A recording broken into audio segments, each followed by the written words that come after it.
J'ai péché, tant de fois tu m'as pardonné. Tant de fois je suis tombé, tant de fois tu m'as relevé. Le mal m'envahissait, je ne me reconnaissais plus. Oh, je me mentais à moi-même, me pensant plus forte que le péché.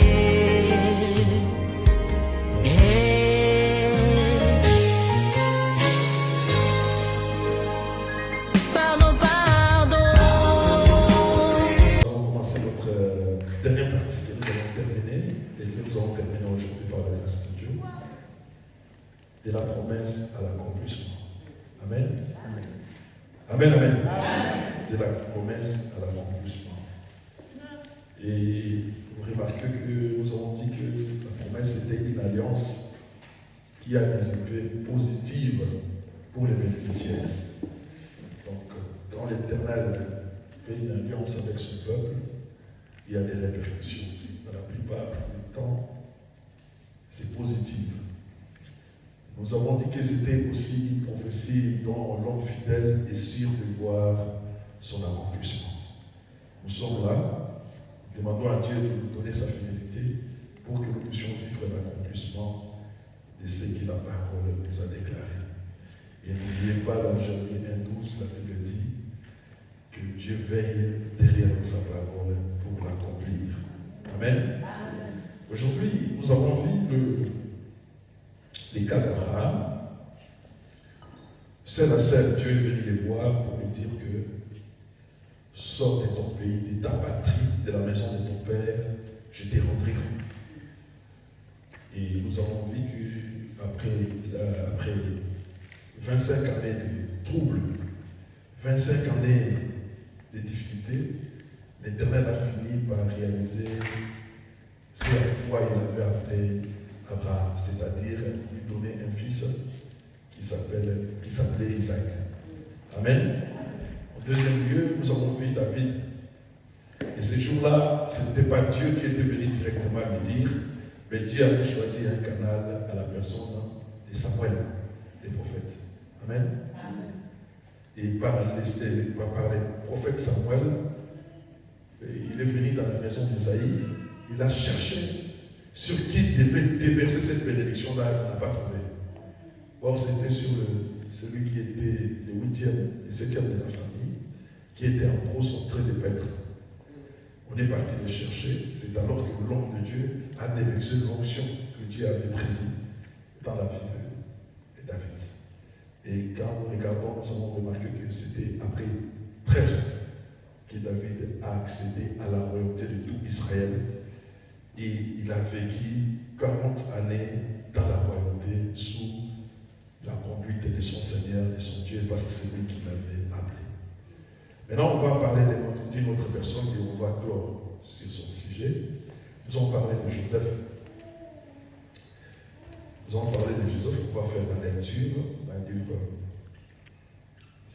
de Genèse 37.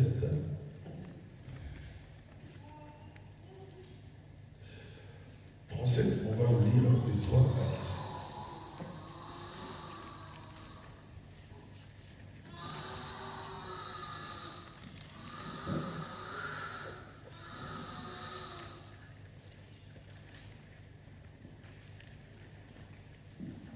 Amen. Genèse chapitre 37, verset 3 à partir jusqu'à 10. Oui. Nous y sommes. Verset 2, à partir de 2. Nous sommes l'église.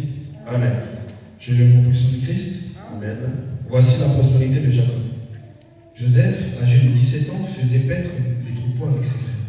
Cet enfant était auprès des fils de Bilhah et des fils de Zilpa, femme de son père. Et Joseph rapportait à leur père leurs mauvais propos. Israël aimait Joseph plus que tous ses autres fils, parce qu'il l'avait eu dans sa vieillesse, et lui fit une tunique de plusieurs couleurs.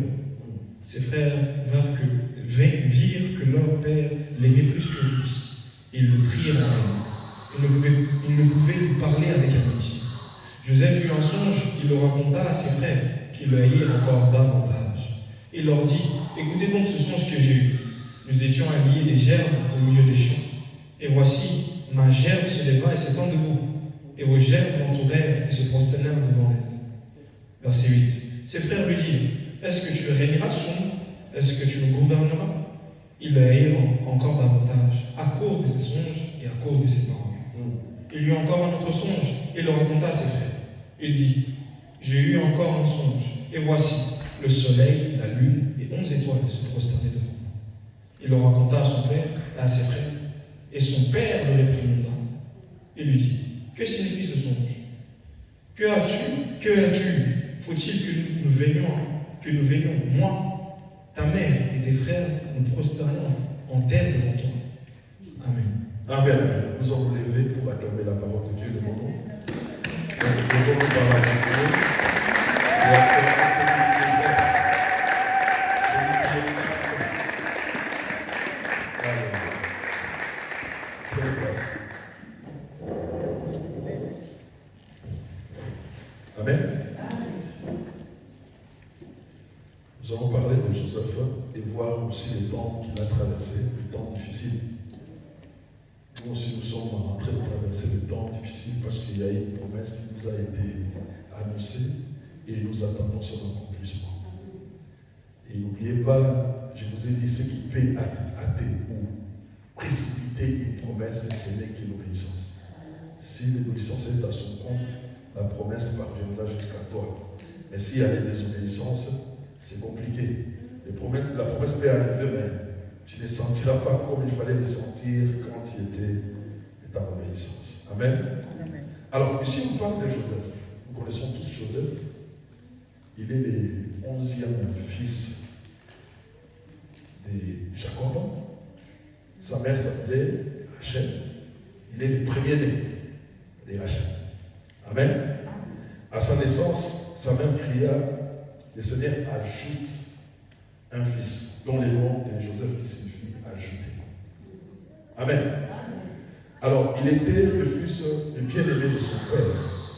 Et d'ailleurs, son père avait confectionné une tunique multicolore qui soit différente de ses frères. Amen. Amen. Qui symbolisait aussi la noblesse. Amen. Alors, mais cet enfant, très jeune, à l'âge de 17 ans, il commençait à avoir des songes. Abraham, Dieu l'a parlé. David, le serviteur de Dieu, était venu pour le poindre. Mais pour Joseph, nous remarquons qu'il a vu une vision ou un songe. Amen, amen. Beaucoup d'entre nous ont vu des visions, ont vu des songes. Amen, amen. Et dans ces songes-là, c'était les desseins de sa destinée. L'Éternel a dessiné ce qu'il devait être. Amen, amen. L'Éternel a fait un dessin, il a fait déjà un schéma. La Bible dit ils étaient tous, dans les premiers songes, ils étaient tous alliés de gerbes. Mais du coup, sa gerbe était élevée, les autres gerbes de ses 11 frères s'agenouillaient devant la sienne. Amen, amen. Les frères étaient énervés. Ils ont dit, mais qu'est-ce que tu es en train de déclarer? Nous, donc, nous allons nous agenouiller devant toi. Amen. L'Éternel lui montre qu'il sera supérieur à ses frères, bien qu'il fît les 11e enfants. Amen, amen. Et deuxième songe, il arrivait encore 12 étoiles, la lune et le soleil venaient s'il devant lui. Amen, amen. Amen. Maintenant, cette fois-ci, c'est le Père qui a pris la parole. Il lui a dit, donc tu veux dire que moi et ta mère et tes frères, nous viendrons nous humilier devant toi. Amen, amen. Pour l'enfant, c'était normal. Je crois que beaucoup d'entre nous ont reçu des visions, ont reçu des choses venant de l'Éternel, mais ils l'ont trouvé normal. Amen, amen. Mais il y a certaines choses, quand on est dans le Seigneur, ce n'est pas normal. Il faut bien les lire par rapport au temps que tu es en train de traverser, par rapport aux déclarations que tu as faites à Dieu, par rapport à ton attachement à ton Seigneur.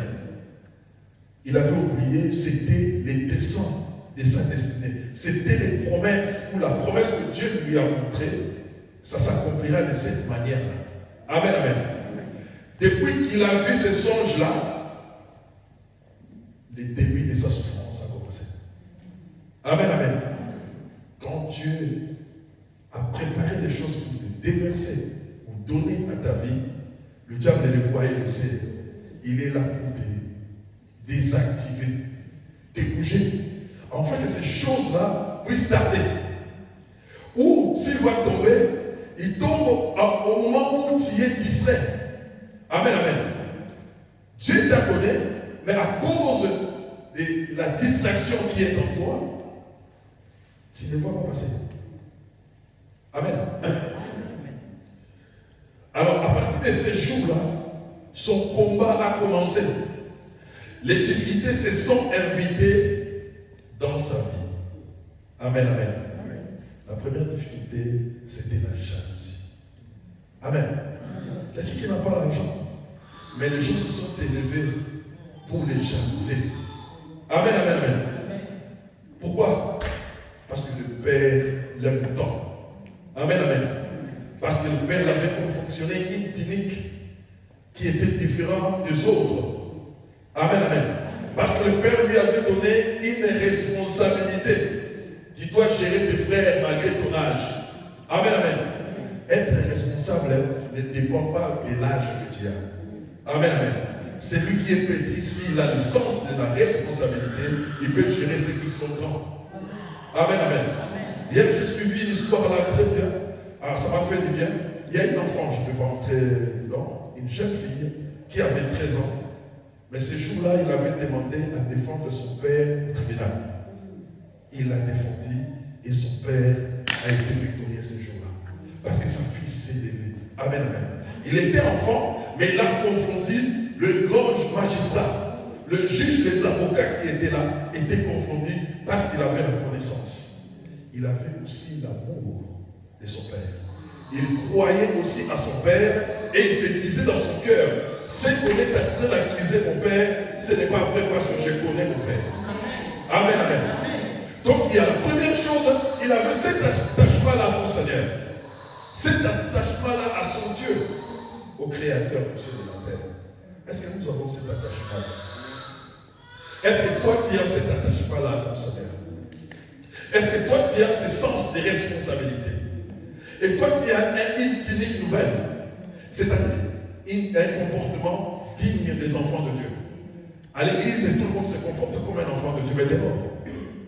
Est-ce que tu as ce comportement digne des enfants de Dieu? C'est la question qu'on doit se poser. Amen, amen. Et lorsque lui, il a donné cette deux visions, c'était le début de ces combats. Le premier élément, c'était la jalousie qui s'est présentée. Amen, amen. Jalousie, nous le verrons dans le verset 8 et 10. Allez-y. Verset 8. Ses frères lui dirent, est-ce que tu n'aimeras son nom? Est-ce que tu nous gouverneras?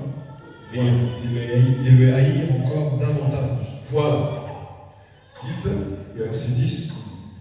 Il le raconta à son père et à ses frères. Son père le réprimanda et lui dit, que signifie ce songe que tu as vu? Faut-il que nous venions, moi, ta mère et tes frères, nous prosterner en terre devant toi? Amen, amen. Amen. Donc la jalousie commençait à prendre corps ou chair dans les vies. Amen, amen. La jalousie, c'est une arme que le diable utilise pour activer la force dans ses enfants démoniaques, afin de détruire les enfants de Dieu. Amen. C'est une arme qui existe et qui est dans les enfants du diable, les enfants du monde, même dans certains enfants de Dieu. La jalousie, ce n'est pas interdit. La jalousie aussi n'est pas un péché jusqu'à une certaine limite. Amen. Quand on dépasse une limite, la jalousie devient un péché. Amen. On peut jalouser, mais positivement. Amen. Mais quand ça dépasse les bornes, ça devient un péché. Et c'est cette arme-là que le diable a confectionné, afin que ses frères s'élèvent pour les détruire et les briser. Amen, amen. Donc ce qui montre que son combat ne venait pas de l'extérieur, mais son combat était dans la maison. Son combat a commencé dans la maison. Donc, lorsqu'il y a une promesse sur toi, sache-le qu'il y aura des jaloux qui se lèveront, chercheront à te battre. Mais la plupart seront tout autour de toi. Un frère peut haïr un autre frère, et une sœur peut haïr sa sœur. Amen, amen. À cause de ce qu'il voit. Voulez ou pas, si quelqu'un craint Dieu et marche avec Dieu, tout celui qui est averti, il sait qu'un jour Dieu bénira cet homme. Même s'il est fauché, même s'il n'a rien. Mais la manière dont il se comporte devant l'Éternel, tout le monde a dans ses pensées, dans ses idées, Dieu le bénira. D'une manière ou d'une autre. Amen. C'est ça qui fait activer la jalousie dans le cœur de l'ennemi. Non, il devait faire comme nous. Il devait marcher comme nous. Il devait parler comme nous. Comment il fait ça? Comment il fait ça? Amen. Ça crée cette jalousie-là. L'arme que le diable utilise dans ses enfants pour détruire les enfants de Dieu. Il faut faire attention. Le premier élément qui s'est élevé là-bas, il y avait la jalousie. Et lorsque nous avons une promesse et que nous sommes dans la partie creuse, la partie comprise entre la promesse et l'accomplissement, il y aura des jaloux qui vont s'élever. Il y en aura beaucoup. Ils s'élèveront. Leur mission de détruire. Parce qu'ils ont remarqué que tu es attaché à ton Père. Parce qu'ils ont remarqué que tu obéis à ton Père. Parce qu'ils ont remarqué que tu as un comportement qui vient de ton Père. Donc, la tunique portée, donnée par son Père. Amen, amen. Donc, tu as tout ce que le Père a transmis. Et tu le fais en perfection. Amen. Alors, deuxièmement, Genèse 37, 20. Allez-y. Amen. Amen. Genèse chapitre 37, verset 20. Nous y sommes. Amen. Amen. J'ai lu en plus de Christ. Alléluia. Venez, maintenant tuons-le. Jetons-le dans une des citernes. Nous dirons qu'une bête féroce l'a dévoré. Et nous verrons ce que deviendront ses songes. Amen, amen. Après la jalousie, il y aura un complot. Amen, amen. Les complots sont des réunions obscures. Je dis obscures ou occultes. Une réunion qui fait quelque part pour nuire à quelqu'un, à une institution, à une maison, à un peuple. Amen, amen. Le but de cette réunion ou complot, c'est pour détruire une vie. C'est pour anéantir une institution. C'est pour détourner le peuple de la voie du Seigneur. C'est pour les empêcher d'obtenir ou d'arriver là où le Seigneur veut qu'ils arrivent. Amen. Amen. Les complots. Maintenant, l'Église est devenue une boîte à complot. Amen, amen. Tu verras partout, parce que beaucoup d'églises, il y a des groupuscules. Ça, je l'ai toujours dit. Il y a des groupes. Il y a 4 ou 5 personnes qui n'aiment pas 7 ou 8 personnes qui sont de l'autre côté. Il y a des groupuscules. Et puis tout, il les bascule sur les pasteurs. Amen, amen. Ah, il les aime beaucoup, donc nous allons faire ça. Il est toujours avec eux, donc nous allons faire ça. Ça devient le complot. Donc, au lieu de le dire à la lumière pour chasser les incompréhensions, ils vont le faire en cachette. Ça devient un complot. Et ces jours-là, les frères ont vu David venir parce que les papas lui avaient donné la gestion de ses frères et de ses entreprises, c'est-à-dire les brebis qu'ils avaient. Amen. Amen.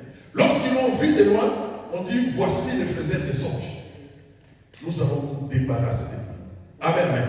Et unanimement, ils ont dit oui. Personne n'avait dit non. Amen, amen.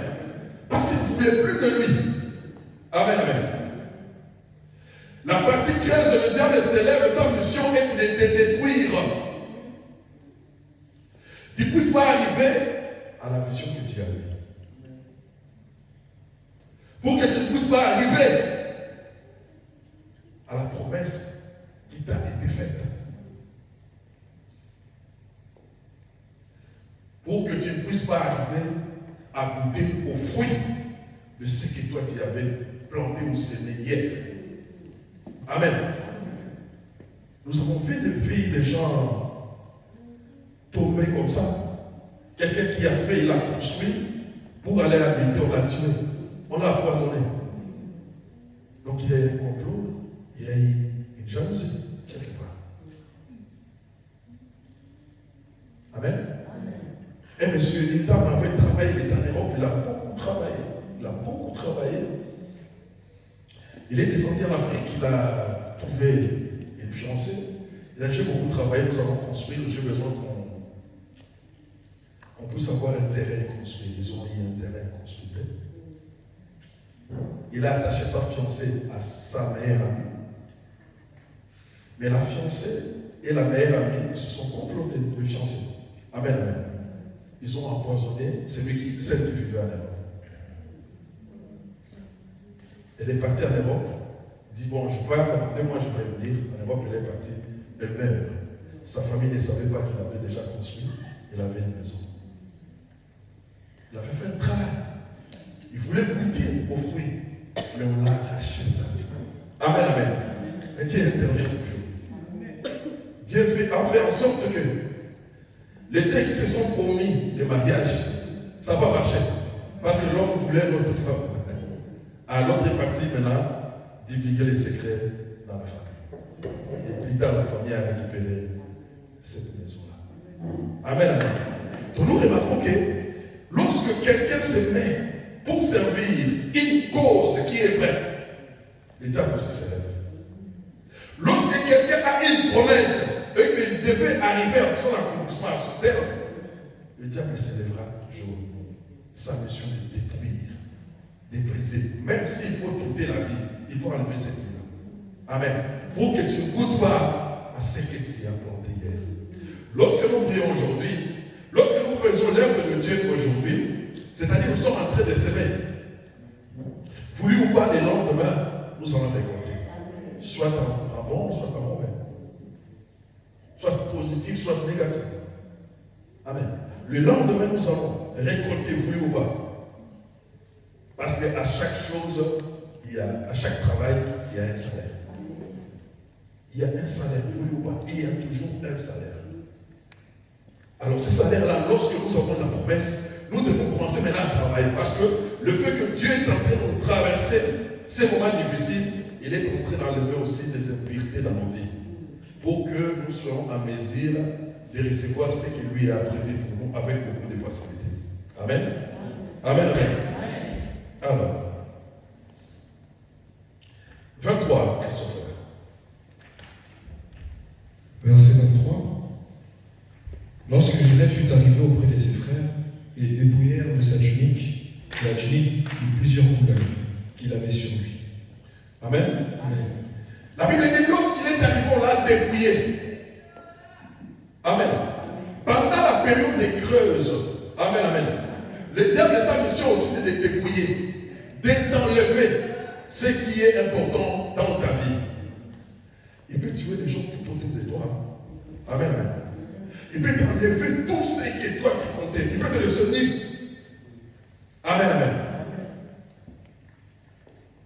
Et ce jour-là, la tunique de Joseph lui a été ôtée.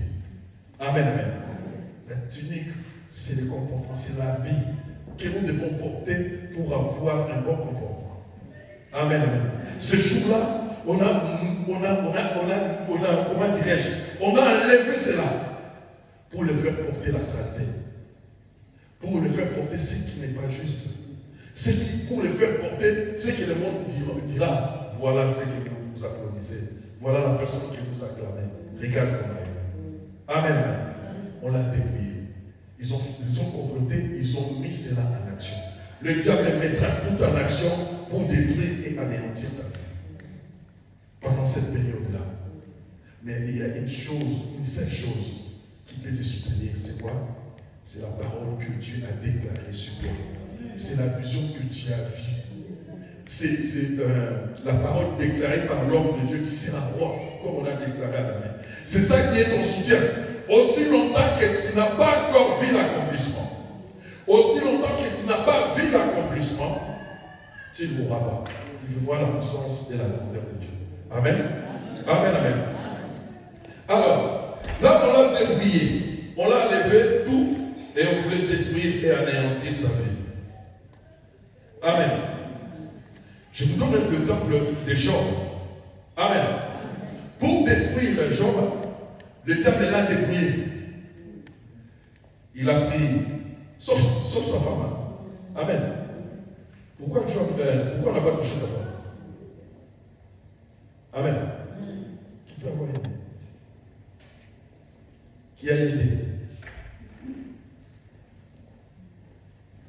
Parce que la Bible déclare, parce que le diable respecte la parole de Dieu. Amen. Le diable que vous voyez, que nous connaissons, il respecte la parole de Dieu, il craint la parole de Dieu. La parole dit que l'homme et la femme seront une seule chair. C'est-à-dire, si je touche à la femme de Job, c'est comme si je touchais Job. C'est pourquoi il ne devait pas les toucher. Amen. C'est la parole de Dieu. C'est pourquoi il a touché à tout.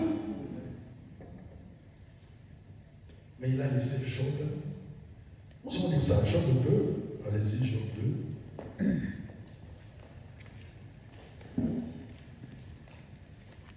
Job chapitre 1, verset 6. Parce que nous sommes l'Église. Je lis au nom du sang de Christ. Amen. Or, le Fils de Dieu vint un jour se présenter devant l'Éternel. Et Satan vint aussi au milieu d'eux. Verset 7. L'Éternel dit à Satan, d'où viens-tu? Et Satan répondit à l'Éternel, de parcourir la terre et d'y me promener. Amen, amen. Amen. Je vais continuer après. La Bible dit ces jours-là, les enfants de Dieu se réunissaient.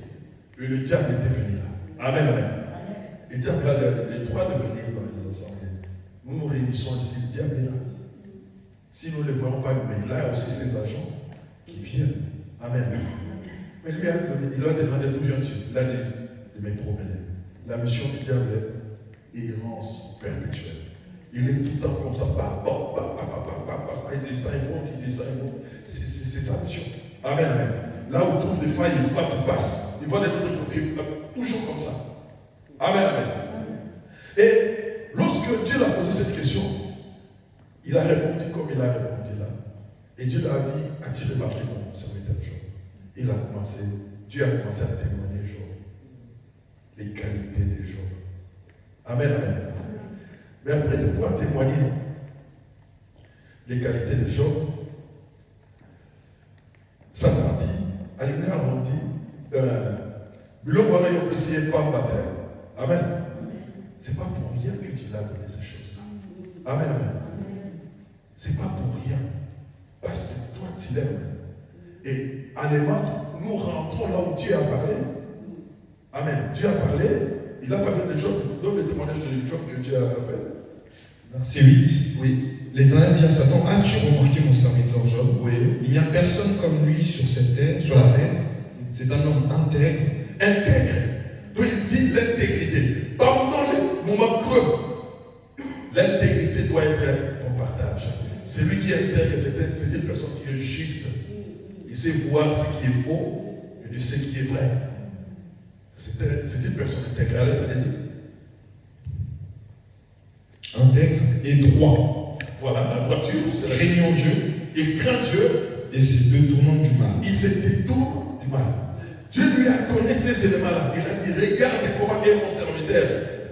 C'est pourquoi je le dis. Amen, amen. Pour arriver à tous ces éléments-là, on doit être obéissant. Pour craindre Dieu, il faut être obéissant. Pour être juste, tu dois être obéissant. À quoi? À la parole de Dieu. Donc il voulait dire, en gros, Job était obéissant à mon égard. C'est pourquoi je lui ai tout donné. Amen, amen. Et il a demandé, il a dit, si tu enlèves ta main sur lui, amen, amen. Toi qui as la promesse, toi qui as les choses de Dieu sur toi, la main de Dieu est sur toi. Et le diable le sait. Tu peux me les lire. Verset 9. Et Satan répondit à l'Éternel, est-ce d'une manière désintéressée que Job craint Dieu? Verset 10. Ne l'as-tu pas protégé, lui, sa maison, tout ce qui est à lui? Tu as béni l'œuvre de ses mains et ses troupeaux, couvrez le pays. Verset 11. Mais étends ta main, touche à tout ce qui lui appartient, je suis sûr qu'il qu'il te maudit en face. Amen, amen. Amen, on acclame l'Éternel, acclame le Seigneur.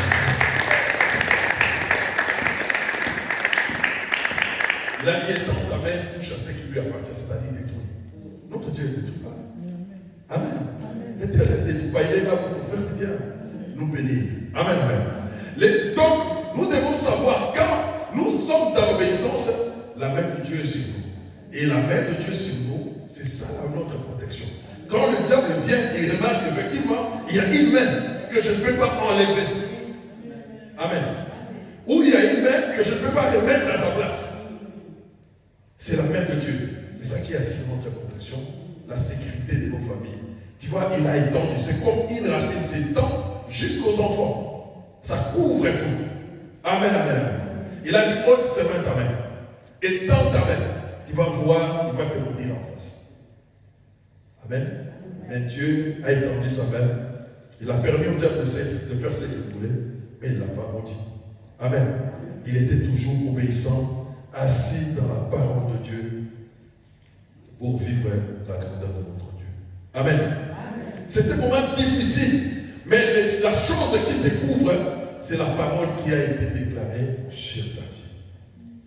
Quand nous allons dans le livre de Luc, nous allons voir un homme Siméon. Luc 2, verset 32. On nous parle d'un Siméon. Amen.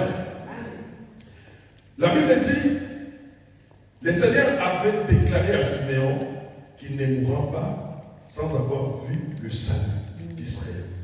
Et le salut d'Israël, c'est Jésus. Amen, amen. Cette parole-là, c'est ça qui est l'élément qui protégeait Siméon toute sa vie. Si ça faisait 200 ans, il devait être là. Parce que c'est l'Éternel qui lui a déclaré cela. La parole de Dieu nous donne la vie. Et quand il est à nous, nous avons la vie. Quand il y a une promesse, tu auras quelque chose en 2040, cette parole-là te couvre jusqu'à arriver à 2040. Tu peux tomber malade. Tu peux avoir des accidents. Tu peux faire des crashs. Les bateaux peuvent faire naufrage. Mais l'Éternel est là pour te soutenir. Le Dieu du gloire est là pour te faire, de te mettre sur la mer. Pour te faire sortir de la forêt. Pour te extraire du feu. Amen. Siméon avait reçu le message. Mais ce jour-là, la Bible dit, il a décidé, il a dit aujourd'hui j'irai au temple. Je suis fatigué de rester à la maison. Quand il est arrivé au temple, il a vu Marie et Joseph amener l'enfant Jésus au temple.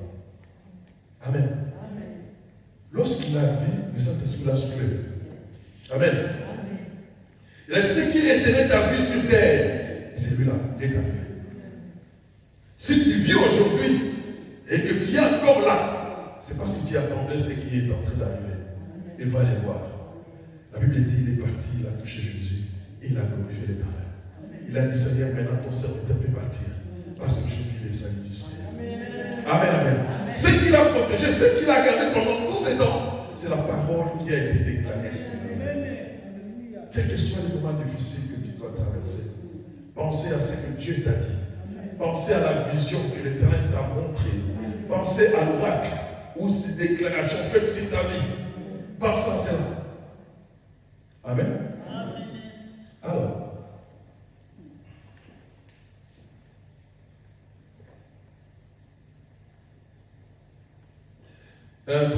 Genèse 37, 24.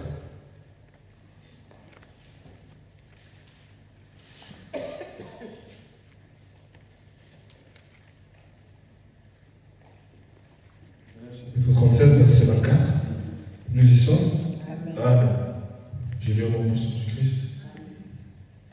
Ils le prirent et le jetèrent dans la citerne. Cette citerne était vide. Il n'y avait point d'eau. Amen, amen. Amen. Si la promesse faite sur toi n'est pas encore accomplie, même la mort ne viendra pas. Amen. Parce que la mort, c'est lui qui l'a créé, c'est Dieu. Amen.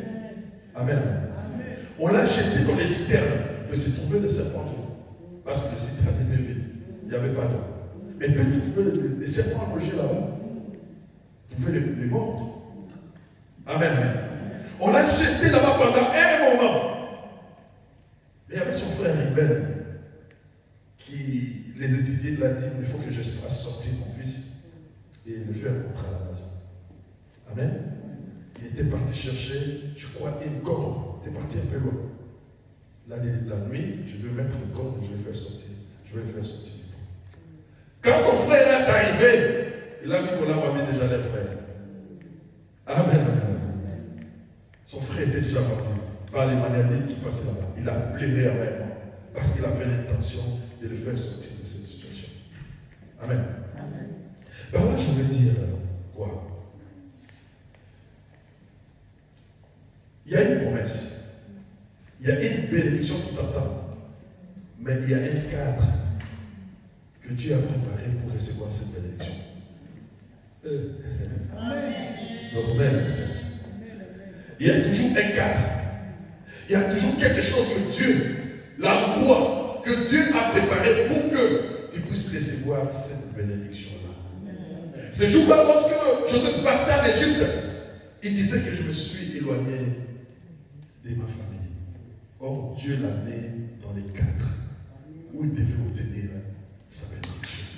Il y a toujours un cadre, un endroit spécifique que Dieu a prévu pour que tu reçoives ta bénédiction.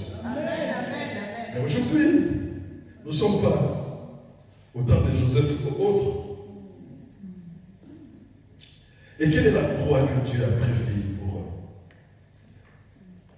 recevoir cette bénédiction? C'est où? C'est dans la parole de Dieu aujourd'hui. Ça, c'est le cadre. Ça, c'est l'endroit que Dieu a préparé pour toi et pour moi d'y rester pour recevoir ce qu'il a prévu. L'Éternel doit te trouver dans ce cadre-là, c'est-à-dire dans la parole de Dieu. Amen. Sinon, tu vas le miettes. La parole tombe à côté, il n'y a que des éclaboussures qui tombent sur toi. Il n'y a que des poussières. Tu es dans la joie et tu viens témoigner. En réalité, ce n'est pas ce que tu devais avoir. Tu devais avoir plus. Mais parce que tu n'étais pas à l'endroit, tu n'auras rien. Amen. La Bible dit dans le livre d'Habakkuk qu'Habakkuk était à son poste. Amen, amen. Pour entendre. Amen. Mais oui, le poste c'est quoi? C'est la parole de Dieu. Devant la présence de Dieu. Les cadres où il faut recevoir sa bénédiction, c'est dans la parole. L'Éternel veut nous trouver là pour qu'il nous bénisse. Amen. Parce que si nous sommes là, la bénédiction qu'il dépose sur nous, c'est lui-même qui va les toucher.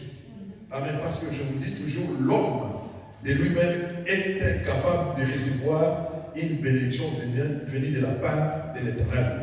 Parce que c'est pesant et l'homme est pécheur. Il y a Dieu lui-même qui met des amortisseurs à nous, de façon que lorsque la bénédiction vient, il les saisit et nous puissions bien gérer. Nous ne puissions pas être perturbés. C'est pourquoi vous voyez certaines personnes, quand il y a une bénédiction, ils fuient même l'Éternel. Regarde même ceux qui viennent à l'église, ils cherchent du travail. Le jour où ils recevront du travail, ils ne viendront plus à l'église. Amen, amen. Il te dira, je commence à travailler même les dimanches. Amen, amen. J'ai travaillé même les dimanches. Oui, ça peut arriver que tu travailles les dimanches. Mais ça peut arriver aussi, tu peux changer. Tu vois que la personne ne se soucie plus de l'église. Son souci principal est de venir son travail. La Bible dit à César ce qui est à César, à Dieu ce qui est à Dieu. Si vous ne savez pas faire la part de choses, vous aurez des soucis après. Amen, amen. Il y a des gens qui travaillent mais qui n'abandonnent pas les choses de Dieu. Qu'il pleuve, qu'il neige, ils sont toujours devant la présence de Dieu. C'est ça le cadre que le Seigneur veut que nous recevons la bénédiction. Et quand il sera béni, personne ne sera dans les tourments. Oui, parce qu'il sait son Seigneur. Parce qu'il est tout le temps là. Parce qu'il prie. Parce qu'il lui obéit. C'est pourquoi la bénédiction doit venir. Amen. Amen. Mais vous verrez, quand il y a une fête, les gens ne vont pas aller au travail. Ils peuvent demander les jours de congé. Amen. Mais quand il y a les jours de culte, les jours de rencontrer les rois des rois, là, ils vont travailler à fond. Amen.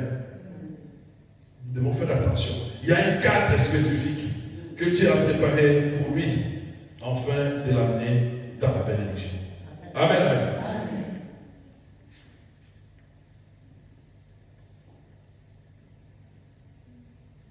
Alors, lorsqu'il est arrivé dans cette terre étrangère, amen. Regarde, beaucoup des Africains, quand ils viennent en France, ils laissent leur Bible à l'aéroport. Amen.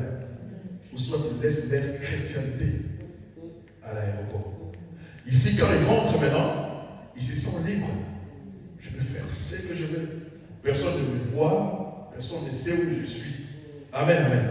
Il est devenu libre, il s'occupe de ce qu'il ne pouvait pas faire avant. Amen, amen. Mais lui, quand il est arrivé sur cette terre-là, la première chose qu'il a amenée dans son cœur, dans son âme, c'était l'obéissance à la parole de Dieu. Parce qu'il a compris, je suis seul ici. Dans ce pays, sur cette terre, je suis seul. Je n'ai pas de parents, je n'ai pas de frères, je n'ai pas d'amis. Mon seul ami, c'est mon Dieu. Mais beaucoup de chrétiens oublient ça. Beaucoup des enfants, quand ils sont à un endroit où ils se sentent seuls, ils oublient qu'ils ont un seul appui. À cet endroit-là, c'est là Dieu. Pendant que tu traverses des moments compliqués, tu as un seul appui. Il n'y a que le Dieu de gloire. C'est sur lui que tu dois t'appuyer.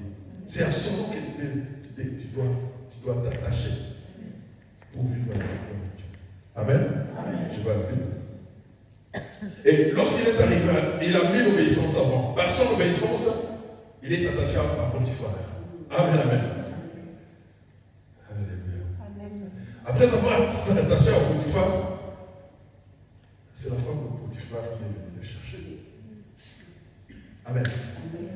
Dans le parcours que nous faisons, il y a aussi cet ennemi-là de tous les jours, l'adultère, l'impudicité, la chair. Il est toujours là. Dans le lieu de travail, il y a là. Là où tu vas faire tes commerces, cet esprit-là. Là où tu voyages, cet esprit-là. Cette puissance-là est partout. C'est là où on sait distinguer celui qui est l'enfant de Dieu et celui qui ne l'est pas. Parce qu'il ne va pas donner l'accès au corps. Amen. C'est pourquoi je vous ai toujours dit pour les femmes, une femme doit coder son corps. Code, tu ne dois pas mettre sur le téléphone, sur ton corps. Pour qu'on ne se joue pas de ton corps. Amen. Maintenant, les femmes codent les téléphones, mais le corps est resté ouvert. Donc tout le monde peut se jouer de son corps, mais on ne peut pas lire son téléphone. Amen. Ah, ça c'est mon téléphone. Oh, ça c'est ma vie privée.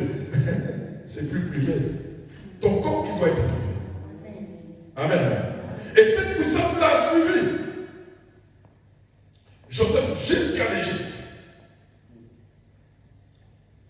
Mais il était fort, il a renversé. Amen. On vous acquisera faussement.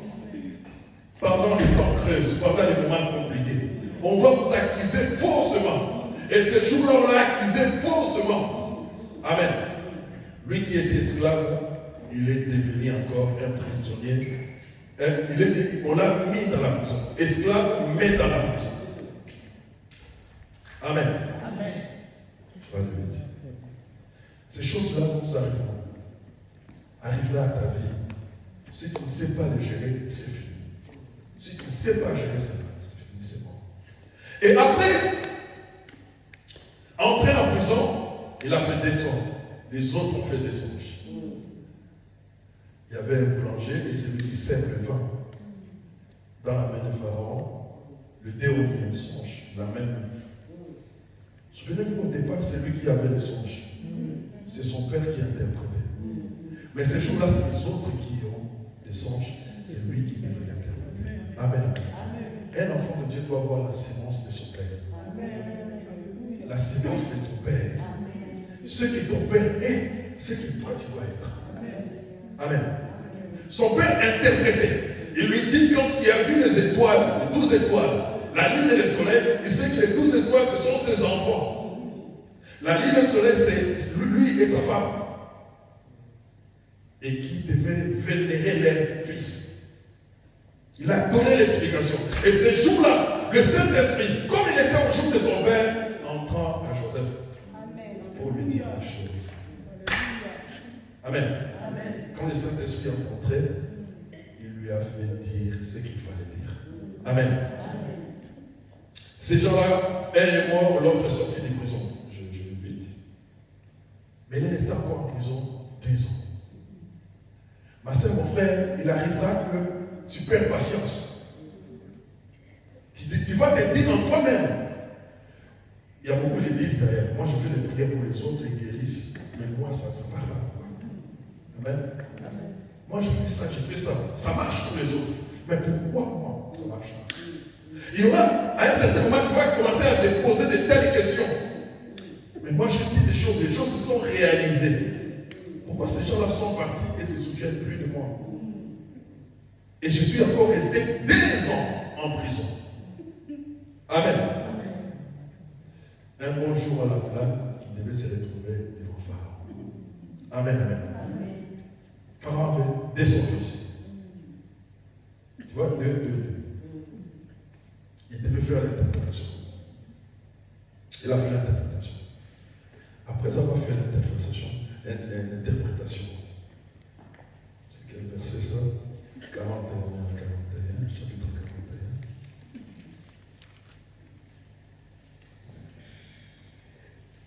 Dis-moi, 39, 41, 39, 40.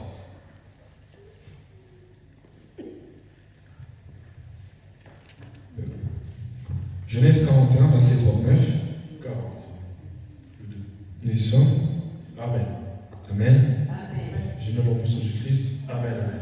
Et Pharaon dit à Joseph, puisque Dieu t'a fait connaître toutes ces choses, il n'y a personne qui soit aussi intelligent et aussi sage que toi. Amen. Que tu établis sur ma maison et tout mon peuple obéira à tes ordres. Le trône seul m'élèvera au-dessus de toi. Amen, amen, amen. On acclame le Seigneur.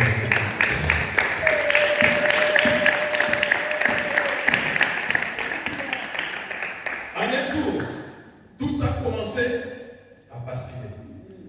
Lorsque le jour J arrive, tu vas le sentir. Tu vas le sentir. Tu auras peut-être la facilité de parler. Ah, mais avant, je ne parlais pas comme ça. Tu auras la facilité de faire certaines choses. Ce jour-là, on l'avait changé.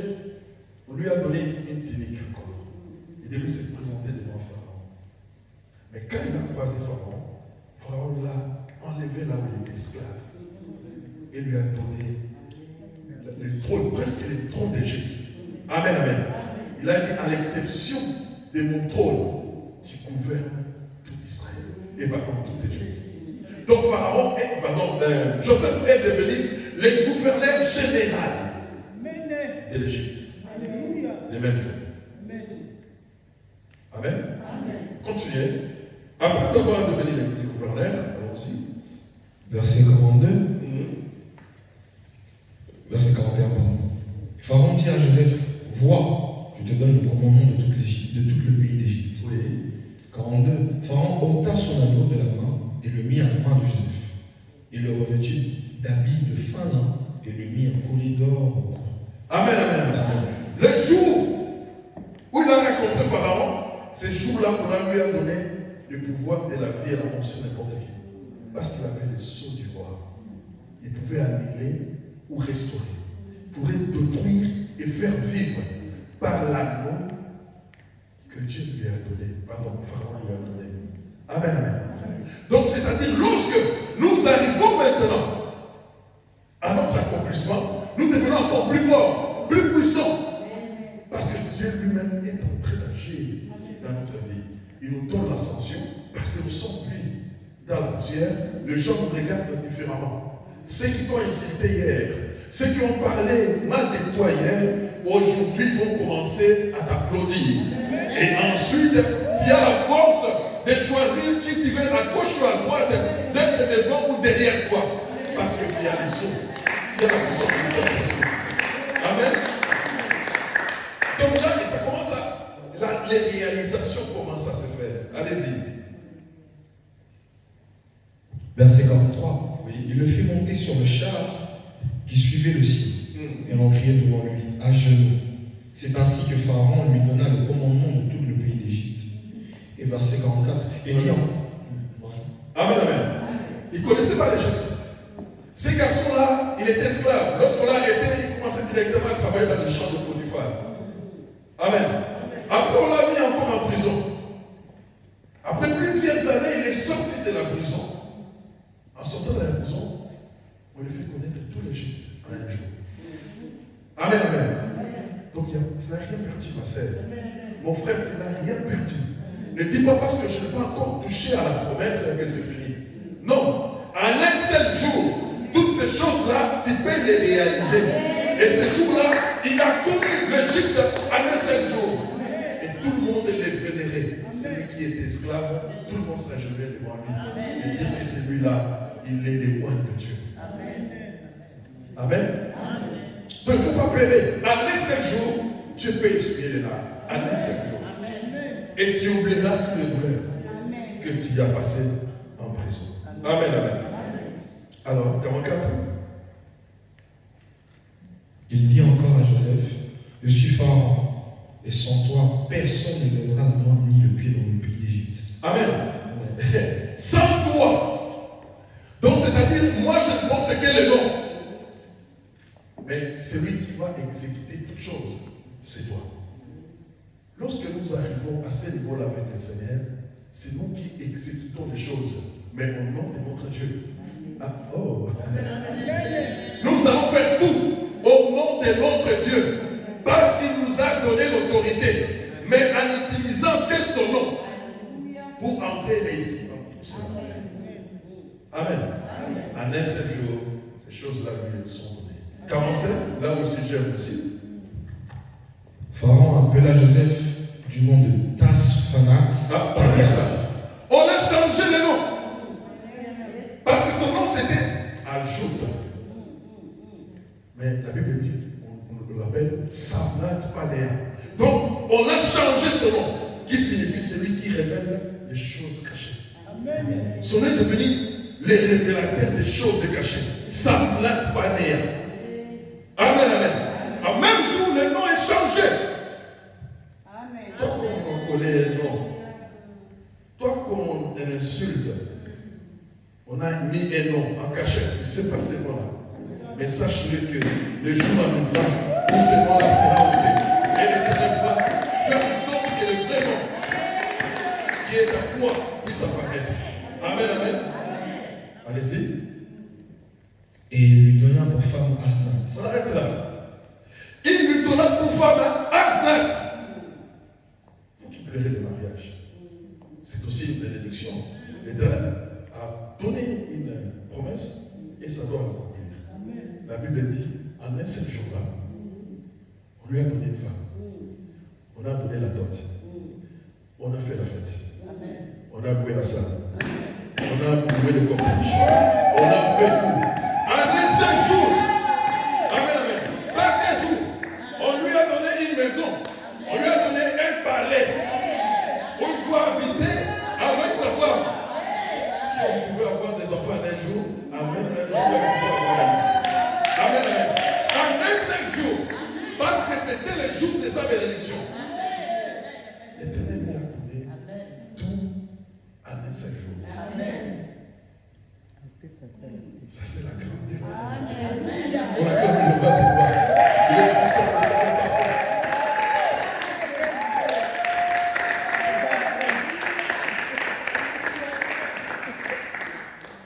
Amen.